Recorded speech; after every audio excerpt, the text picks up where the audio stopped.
अस्सलाम वालेकुम everyone, welcome back to my channel. तो हम लोग जो है स्टडी कर रहे हैं mathematics of class 9 that is of national book foundation. और आज हम लोग स्टार्ट करने लगे हैं exercise 4.4 and this exercise was related to polynomials. ठीक है, उनकी फैक्टराइजेशन, उनके एचसीएफ और उनके एलसीएम्स फाइंड करने के लिए। तो आज के एक्सरसाइज में हम फाइंड करेंगे एचसीएफ। ठीक है, एचसीएफ और एलसीएम दोनों फाइंड करेंगे बेसिकली। तो स्टार्ट करते हैं। हमारे पास जो है वो क्वेश्चन नंबर 1 है, वो हम देख लेते हैं क्या कहा जा रहा है। गिव क्विक आंसर्स, यानी हमें फ़ौरन बताना है without any procedure to these question without doing any procedure, यानी कोई प्रोसीजर या कोई सॉल्व के बगैर हमने इनकी आंसर बताने हैं। If HCF of two polynomial, हमें एग्जांपल दी गई है कि अगर एचसीएफ दो पोलिनोमियल्स की, ये हमारे पास दो पोलिनोमियल है, वो क्या है x² + 2x। यहाँ पे हमें गिवन है इन दो पोलिनोमियल्स का जो एचसीएफ है दैट इज़ x² + 2x। तो ये कैसे आता है कि हमने यहाँ से जो है वो कॉमन चीज़ें देखनी होती हैं कि इन दोनों टर्म्स में कॉमन क्या है। तो इट वाज x² + 2x इसका आ रहा था। ठीक है, 2x यहाँ से और x², क्योंकि वो दोनों टर्म्स में सेम था। तो अब हमने बाकियों का फाइंड करना है। यहाँ पे देख लेते हैं। सो पार्ट वन में क्या है कि 5 मल्टीप्लाई हो रहा है विद द सेम टर्म्स जो कि ऊपर गिवन थी। तो इन दोनों में पहले हमें पता ऑलरेडी क्या सेम है, x² + 2x। 5 इस टर्म के साथ मल्टीप्लाई हो रहा है, तो एचसीएफ हम कौन से लेते हैं जो दोनों टर्म्स में कॉमन है। तो 5 सिर्फ इसके साथ मल्टीप्लाई हो रहा है, इसके साथ नहीं हो रहा, तो कॉमन नहीं आएगा। तो सेम इसका जो एचसीएफ है वो सेम ही रहेगा, दैट इज x² + 2x। ये हमारे पास इसका एचसीएफ सेम रहेगा। सेकंड देख लेते हैं, what would be the HCF of this term and this. ठीक है, यहाँ पे क्या हो गया, एक्स्ट्रा 2 मल्टीप्लाई हो गया, वही सेम चीज़ हुई है, एक टर्म के साथ मल्टीप्लाई हुआ है, दूसरे के साथ नहीं हुआ, तो कॉमन कुछ भी नहीं है, एक्स्ट्रा चीज़ें। तो इसका भी एचसीएफ क्या आएगा, सेम x² + 2x। ठीक है, अब आ जाते हैं हम थर्ड पे, what would be the HCF of 3 multiply by this term and 7 into this term. अब यहाँ पे देखें, हमें 3 और 7 में कुछ कॉमन है आपस में, लाइक ये या मल्टीपल हैं या एक टेबल में आते हैं, तो ऐसा कुछ भी नहीं है। ये दोनों जो हैं वो एक अलग-अलग टर्म्स हैं, तो कॉमन अगेन कुछ भी नहीं है। तो इसका एचसीएफ भी क्या आ जाएगा, x² + 2x। अब आते हैं जी हम फोर्थ पार्ट पे। फोर्थ पार्ट में क्या है, what would be the HCF of 15 times this terms and 25 times this term. अब हमारे पास दो जो फैक्टर्स मल्टीप्लाई हो रहे हैं वो है 15 और 25। ये दोनों आपस में मल्टीप्लाई हो रहे हैं इन दोनों टर्म्स के। अब हमें इसमें से कुछ कॉमन निकालना है, तो कॉमन के लिए हम क्या लेंगे, इनका एलसीएम लेंगे कि इनका एलसीएम क्या आता है। ठीक है, अब इन दोनों में से अगर हम कॉमन देखें तो इनका एलसीएम निकालना है, तो 5 3s are 15 and 5 5s are 25 आ गया। अब कोई ऐसा टेबल जिस पे दोनों जा रहे हो तो वो कोई भी नहीं है। ठीक है, तो हमें इस चीज़ से देखिए क्या पता चल रहा है कि इन दोनों में से कौन सा फैक्टर कॉमन है, दैट इज़ 5। तो यहाँ पे जो है हमने देखे कौन सा फैक्टर कॉमन है, दैट इज़ 5, और बाकी जो हमारे पास एचसीएफ था वो हम ऐसे ही लिख देंगे। ठीक हो गया। लास्ट पार्ट क्या है, thus HCF of the given polynomial will remain unchanged if both are multiplied by x। क्या मतलब है कि अगर ये दोनों पॉलिनोमियल्स को हम x से मल्टीप्लाई कर देंगे, यानी इसको भी x से मल्टीप्लाई कर दें, इसको भी x से मल्टीप्लाई करें, तो क्या इनका पॉलिनोमियल अनचेंज मतलब चेंज नहीं होगा। तो ये ट्रू है या फॉल्स है, तो this answer for this is no. क्यों, क्योंकि x अगर दोनों के साथ मल्टीप्लाई होगा तो वो कॉमन हो जाएगा, और कॉमन होगा तो हम उसको एचसीएफ में लिखते होते हैं, यानी उनका एचसीएफ से क्या बन जाएगा, उनका एचसीएफ बनेगा x × x² + 2x। ये उनका एचसीएफ बन जाएगा, तो चेंज हो जाएगा, जबकि उन्होंने पूछा था कि अनचेंज। तो so the answer is no. So the next question we have, find the LCM of the following monomials। यानी हमारे पास दो ये मोनोनॉमियल्स गिवन है। ठीक है, हमने इनका एलसीएम फाइंड करना है। अब जैसे कि पिछले एक्सरसाइज में हमने एचसीएफ फाइंड किया था, सेम उसी तरीके से हम एलसीएम फाइंड करेंगे। लेकिन एचसीएफ में हम लोग क्या लिखते थे, इनकी जो स्मॉलर डिग्री होती थी, यानी जो स्मॉल वैल्यू होती थी वो लिखते थे। एलसीएम में क्या होता है, इसकी एक ये ट्रिक है कि हम इसमें ग्रेटर वैल्यू, जो ज़्यादा बड़ी वैल्यू होती है वो लिखते होते हैं। तो सबसे पहले जो न्यूमेरिकल हैं वो कौन से हैं, 8 और 4। तो 8 और 4 का जो है वो हम क्या ले लेंगे, हम लोग एलसीएम ले लेंगे। ठीक है, तो एलसीएम 8 और 4 का लेने के हम क्या करेंगे, 2 4s are 8, 2 2s are 4, 2 2s are 4, 2 1s are 2 and 2 1s are 1s are। तो इन अगर तीनों को मल्टीप्लाई करें तो हमारे पास क्या आ जाएगा, 2 into two into two becomes 8, यानी इनका जो है, तो यहाँ पे जो है वो इस पोर्शन में क्या आ जाएगा हमारे पास, 8 आ जाएगा। इसका एक और तरीका भी यही है कि 8 और 4 हैं, ठीक है, तो इनमें से जो बड़ी वैल्यू होगी दैट इज़ 8, वो हमारा जो है एलसीएम हो जाएगा, ठीक है। लेकिन इस केस में हमें ये देखना ज़रूरी है कि या ये दोनों एक टेबल में आते हैं, अगर ये दोनों एक टेबल में आते हैं तो जो बड़ी वैल्यू होगी that would be the LCM, अगर नहीं आते तो हमें प्रॉपर प्रोसीजर से एलसीएम फाइंड करना पड़ेगा। सो इसका एलसीएम हमारे पास आ गया 8। अब हम लोग मूव करते हैं आगे, जैसे एक्स की वैल्यूज़ हैं, एक्स की वैल्यूज़ में हाईएस्ट पावर कौन सी है, x6, ठीक है, तो यहाँ पे आ जाएगा x6। y में देख लेते हैं, y और y दोनों में y है तो y, और z जो है यहाँ नहीं है तो एक z है, we will write it here. तो इन सबको कंबाइन करके लिख देते हैं, एलसीएम क्या बना है, 8x² y and z, ठीक, x6, ठीक है। अब आ जाते हैं इस पे 12 एंड 24, तो 12 और 24 एक टेबल में आते हैं, यस आते हैं, दैट इज़ टेबल ऑफ 12। तो इसमें से बड़ी वैल्यू कौन सी है, 24, वो हम लोग लिख देंगे, ठीक है। अब x की पावर देख लेते हैं, x² है और x³ है, तो ग्रेटर पावर क्या है, x³ y4, और यहाँ पे y है ही नहीं तो दिस विल बिकम y4, और z क्या है, 1 आ जाएगा, ठीक है। तो इनको हम कंबाइन करके लिख लेते हैं, 24x³ y4 एंड z। अब नेक्स्ट हमारे पास है 18, 9 और 6, तो ये तीनों जो है वो एक टेबल में आते हैं, तो 9 2 ज़ार 18 होता है और 6 3 ज़ार 18 होता है, तो इसकी जो ग्रेटर वैल्यू है वो हम लोग कंसिडर कर लेंगे, दैट इज़ 18। x का x³ है, x एंड x6 है, तो ग्रेटर वैल्यू कौन सी है, x6। y यहाँ पे नहीं है, y² एंड y, तो यहाँ पे आ जाएगा y², और z और z³, तो z³ आ जाए। इन सबको हम लोग लिख लेते हैं, 18x6 y² z³, ठीक है। अब हमारे पास आ जाता है लास्ट, इसके अंदर 1 है, यहाँ पे भी 1 और यहाँ पे भी 28 है, तो 1 तो हर किसी चीज़ के फैक्टर होता है, तो यहाँ पे क्या आ जाएगी, एलसीएम न्यूमेरिकल वैल्यू क्या हो जाएगा, 28। x का देख लेते हैं, x यहाँ पे x1 है और यहाँ पे x³ है, तो इसका एलसीएम क्या हो गया, x³ y³ एंड y5, तो ग्रेटर वैल्यू कौन सी है, y5। और z का देख लेते हैं, z³ z5 z, तो ये क्या हो जाएगा, z5। यहाँ पे क्या बन जाएगा final LCM, x28 x³ y5 z5, तो ये हमारे पास बन गया है इसका फाइनल एलसीएम। इसी के साथ हमारा जो है ये फर्स्ट पार्ट इसका हमने कंप्लीट कर लिया। इसके बाद है हमारा थर्ड क्वेश्चन, जिसमें हमने क्या करना है, डिवीजन मेथड से एचसीएफ फाइंड करना है। पहले हम लोग जो है वो नॉर्मल एचसीएफ फाइंड करते हैं, अब हमने एक प्रॉपर मेथड अप्लाई करना है, दैट इज़ डिवीजन मेथड, और उससे हमने एचसीएफ फाइंड करना है। तो सबसे पहला क्वेश्चन हमारा a² + a - 2 को से हमने डिवाइड करना है इस पूरी टर्म को। सो चलते करते हैं, यहाँ पे जो है स्टार्ट करते हैं, ठीक है, हमने इस इक्वेशन को डिवाइड करना है इससे। तो अब क्या करेंगे कि सबसे पहले हमें a³ बनाना है। अब a² को a³ बनाने के लिए हमें किस चीज़ से मल्टीप्लाई करना पड़ेगा, तो दैट इज़ टर्म a, यानी अगर हम a² को a से मल्टीप्लाई करें, a² को a से मल्टीप्लाई करें तो a³ आ जाएगा हमें, यानी फर्स्ट टर्म के साथ चलना होता है।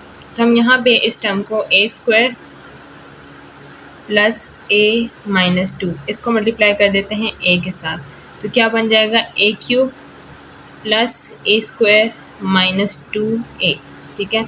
तो इस वैल्यू को रिस्पेक्टिव जगह पे लिख लेते हैं, और जो कि क्या है, यहाँ पे आ जाएगा हमारे पास a³ + a² था, ये यहाँ पे आ जाएगा, और -2a वो यहाँ पे लिख देंगे हम लोग, ठीक है। अब हमने क्या करना होता है, इनको सब्ट्रैक्ट करना होता है, तो सब्ट्रैक्शन के लिए इनके जो साइन होते हैं वो चेंज हो जाते हैं, यानी प्लस क्या हो जाएगा, माइनस किस में चेंज हो जाएगा, plus is change into minus, और प्लस ये भी माइनस हो जाएगा, और ये माइनस किस में चेंज हो जाएगा, प्लस में। तो ये तो इग्नोर हो गया, ठीक है, तो प्लस माइनस माइनस होता है, ये कैंसिल हो जाएंगे। यहाँ पे प्लस माइनस माइनस होता है, 2a² - a² becomes a² minus, तो a - 2a क्या हो जाएगा, माइनस +3a, यहाँ पे -2 प्लस हो गया था, 3a हो गया, और ये 2 जो है ये एज इट इज़ नीचे आ जाएगा, ठीक है। अब हमारे पास ए स्क्वायर और ए स्क्वायर एज इट इज़ है, यानी हमें इसे किससे मल्टीप्लाई करना पड़ेगा, इस पूरी टर्म को 1 से मल्टीप्लाई करना पड़ेगा। अब 1 से मल्टीप्लाई करने के बाद ये टर्म एज इट इज़ आ जाएगी, जो कि होगी ए स्क्वायर प्लस ए माइनस 2। अगेन जो है इनकी साइंस चेंज हो जाएंगे, +2 माइनस प्लस एंड -2 प्लस, और ये प्लस और माइनस हो गए, ये कैंसिल हो जाएंगे, +3a minus a, this becomes 2a, ठीक है, और ये क्या बन जाएंगे, +4 बन जाएंगे। अब फर्दर हम ये टर्म नहीं बना सकते, तो इसका हम क्या करेंगे, इन दोनों में से हम देख लेंगे कि जो कॉमन है वो हम फैक्टर दे देंगे, और कोशिश करेंगे कि ऐसे नहीं जो कि न्यूमेरिकल हो। तो यहाँ में से हमारे पास क्या कॉमन आ रहा है, 2a + 2 रह जाएगा, ठीक है। तो जो न्यूमेरिकल वैल्यू है इसको हम क्या कर देंगे, इग्नोर कर देंगे, ठीक है। अब a + 2 से फर्दर हम डिवाइड करेंगे, a + 2 से हम डिवाइड करेंगे जो हमारा ये था, ये टर्म है, ठीक है। अब अगेन वही तरीका है, हमने a को बनाना है a स्क्वायर, तो किस चीज़ से मल्टीप्लाई करना पड़ेगा, a से। यहाँ पे देख लें a + 2 को अगर हम a से मल्टीप्लाई करें तो हमारे पास क्या आता है, a स्क्वायर + 2a आता है। तो यहाँ पे लिख लेंगे a स्क्वायर + 2a, ठीक है। अब प्लस जो है वो माइनस में चेंज होगा और यहाँ पे भी माइनस का साइन आ जाएगा, ये दोनों टर्म्स कैंसिल हो जाएंगे एंड वी गेट -a - 2, ठीक है। अब ये प्लस a + 2 है, तो हमें इसे माइनस बनाना है, ठीक है। तो माइनस के हम क्या करेंगे, -1 से मल्टीप्लाई कर देंगे, यानी अगर हम a + 2 को मल्टीप्लाई करें -1 से, तो हमारे पास क्या आता है, -a - 2, यानी यही टर्म आ जाएगी -a - 2। अब ये चेंज हो जाएगा प्लस में और ये भी प्लस में, तो ये दोनों कैंसिल हो जाएंगे। तो HCF हमारा कौन सा आएगा, जो लास्ट हमारा डिविडेंड था जिसे हम डिवाइड कर रहे थे, ठीक है, तो हमारे पास वो HCF बन जाता है। तो यहाँ पे हमारा HCF क्या बना है, a + 2। अब नेक्स्ट क्वेश्चन हमारे पास है, ये दो टर्म्स गिवन है और इसको हमने डिवाइड करना है इससे। तो सबसे पहले हमारे पास 2x³ है और यहाँ पे हमारे पास टर्म क्या है, x³। तो x³ को ऐसे कौन से नंबर से मल्टीप्लाई करें, तो 2x³ बनेगा, दैट इज़ 2, ठीक है। तो यहाँ पे हम लोग लिख लेते हैं दैट इज़ 2। अब रफ साइड पे हम लोग ये जो इक्वेशन है that is x³ + 2x² - 4x - 8 को मल्टीप्लाई कर देंगे 2 से, हमारे पास बन जाएगा 2x³ + 4x² - 8x - 16। तो ये पूरी टर्म हम यहाँ पे लिख लेते हैं, ये क्या बन जाएगी, 2x³, ठीक है, और साथ में हमारे पास क्या है, 4x² + 4x² - 8x - 16। अब क्या होगा, इन सबके साइन चेंज कर लेंगे, ये प्लस, ये भी प्लस में चेंज हो जाएगा और ये माइनस में, और इसके साथ भी माइनस आ जाएगा, तो ये हमारे पास कैंसिल हो जाएगा। यहाँ से हमारे पास 7 - 4 क्या आ जाएगा, 3x², ये प्लस हो गए हैं तो ये हो जाएंगे 12x, और ये प्लस माइनस माइनस, तो ये आंसर आ गया +12, ठीक है। अब हमारे पास और कोई टर्म नहीं है और ना ही यहाँ पे x³ है, तो यानी 1 डिग्री कम हो जाती है। जब भी हम एक डिवीजन करते हैं तो ये इसकी डिग्री क्या थी, क्यूब, यानी हाईएस्ट पावर क्यूब थी, और जब हम डिवीजन करते हैं तो इसकी 1 डिग्री कम हो जाती है, ठीक है। तो हम हायर डिग्री को लोअर डिग्री से डिवाइड नहीं कर सकते, तो क्या करेंगे हम लोग, इसमें से कुछ कॉमन लेंगे। तो कॉमन यहाँ से क्या आ रहा है, 3 कॉमन आएगा, तो अंदर क्या रह जाएगा, x² + 4x प्लस क्या रह गया, 3 × 4 = 12। अगेन हम लोग ये जो नंबर है इसको क्या कर देंगे, इग्नोर, एंड इसको इग्नोर करने के बाद अब इस टर्म को हम बना देंगे डिविडेंड, जिसे हम लोग डिवाइड कर रहे हैं, और इसको बना देंगे हम अंदर लाएंगे। अब नेक्स्ट हमारे पास क्या होगा, ये हमारे पास टर्म आ गया, अब हमने इसको x³ बनाना है, तो किस टर्म से मल्टीप्लाई करेंगे, will be multiply it with x। तो यहाँ पे हम साइड पे कर लेते हैं इसको सॉल्व, x² + 4x + 4 को हमने मल्टीप्लाई करना है x से, so we get result in x³ + 4x² + 4x। यहाँ पे हम लोग लिख लेते हैं x³ + 4x² + 4x, ये माइनस हो जाएगा, ये भी माइनस और ये भी माइनस, ठीक है, ये कैंसिल हो जाएंगे, +2 - 4x becomes -2x² - 8x - 8। Again degree एक कम हो गया, ठीक है, पहले क्यूब था, अब क्या बन गया, स्क्वायर। तो इसमें से कॉमन क्या आ जाएगा हमारे पास, -2 कॉमन ले लें अगर हम, तो we be left with x² + 4x plus 4, ठीक है। तो अब ये टर्म जो है ये हम किधर लिख लेंगे। अब देखिए अगर हम, तो ये टर्म एज इट इज़ बन गई है अगेन, तो हम क्या करेंगे, इसको जब हमने इग्नोर कर दिया है तो इसको मल्टीप्लाई कर दें। अगर हम x square plus 4x plus 4 को मल्टीप्लाई कर दें 1 से, तो we get x square plus 4x plus 4। तो यहाँ पे x square plus 4x plus 4, ठीक है, माइनस साइन चेंज हो जाए तो आंसर क्या आ जाता है हमारे पास, 0 आ जाता है। तो ये हमने यहाँ पे जो है एडिशन कर देंगे, यहाँ पे हम लोग लिख देंगे +1, ठीक है। और जो हमारे पास HCF आ गया है इन सब को देखने से, वो हमारे पास क्या आया, that is x square plus 4x plus 4। अब नेक्स्ट क्वेश्चन में हमने इस टर्म को डिवाइड करना है इससे, ठीक है। तो पहला स्टेप हमारे क्या होता है, हमने देखना है कि इस टर्म के साथ ऐसे क्या मल्टीप्लाई करें कि वी गेट दिस टर्म। तो यहाँ पे 2x³ है, यहाँ पे 3x³ है, तो कोई भी ऐसा नंबर नहीं है जिसको 2x³ से मल्टीप्लाई करें एंड वी गेट 3x³। तो उससे पहले हमें क्या करना पड़ेगा, हम इस पूरी टर्म को 2 से मल्टीप्लाई कर देंगे ताकि स्टार्टिंग टर्म सेम हो जाए। तो इसको हम मल्टीप्लाई कर देंगे 2 से, this becomes 6x³ minus 2x² plus 2x minus 6, ठीक है।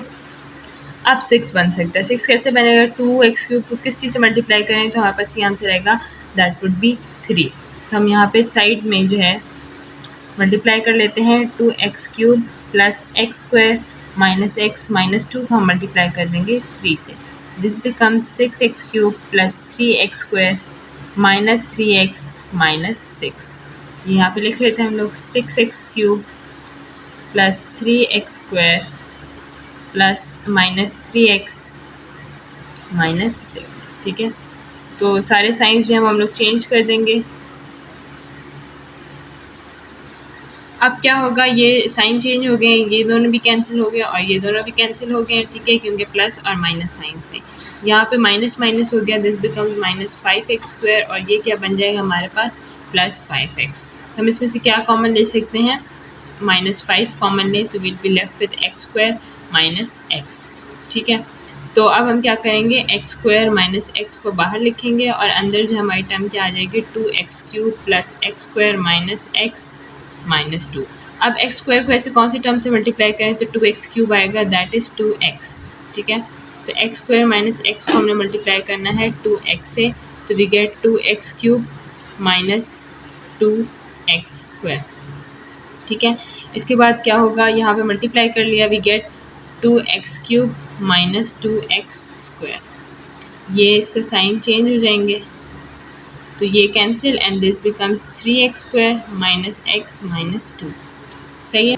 अब जैसे कि ये दोनों टर्म सेम डिग्री की आ गई हैं तो वी कैन अगेन कैंसिल, और x² को किससे मल्टीप्लाई करें, अगर हम 3 से मल्टीप्लाई करें तो अगर हम x² माइनस x को मल्टीप्लाई तो ये क्या बन जाएगा, 3x² माइनस 3x। ये यहाँ पे मल्टीप्लाई होकर क्या बन जाएगा, 3x² minus 3x, sign change कर देंगे, यहाँ पे माइनस आ गया, ये cancel and we get 2x minus 2। अब अगर हम 2 इसमें से कॉमन लेंगे, be left with x minus 1। अब इस टर्म को जो है वो हम इग्नोर कर देंगे। अब इसको हमने अंदर कर लिया और इससे हम डिवाइड करेंगे, तो x को हम किससे मल्टीप्लाई करें तो x² बन जाएगा, दैट इज़ x, फिर क्या बन जाएगा, x² माइनस x, ठीक है, ये चेंज हो जाएंगे। तो फाइनली हमारे पास जो HCF आया है वो क्या आ गया, x minus 1 of this whole terms. तो आज के लिए इतना ही, इसी के साथ जो है वो हम लोग नेक्स्ट वीडियो में एक्सरसाइज 4.4 कंप्लीट करेंगे। और if you like the video, like share and subscribe and see you in the next lecture.